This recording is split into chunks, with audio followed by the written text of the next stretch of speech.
এই জন্য তুমি তো পারতা বাবা, বিনা কারণে, কোনো কারণ ছাড়া নিজেরে নিজে নষ্ট করে দিতেছ,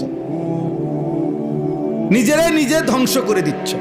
এত নারী কি তোমার দরকার আসলে? এত নারী দেখো, এক পুরুষের চাহিদা পূরণের জন্য এত মহিলা দরকার, তো কিটা করবে এতটি মহিলা দিয়ে?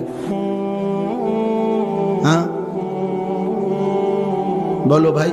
একটি পর উপযুক্ত বয়সে আল্লাহ তো কুদরতি ভাবে, আল্লাহ তাআলাই তো হালাল পবিত্র স্ত্রী এই পৃথিবীতে আদম এবং হাওয়া, সেই প্রথম মানুষ আদমের কাছে যেমন আল্লাহ নিজে তার স্ত্রীকে পৌঁছাইছেন, কিয়ামত পর্যন্ত যুগ যুগ ধরে আমাদের পূর্বপুরুষ থেকে হালাল বিবাহের বন্ধন চলে আসতেছে।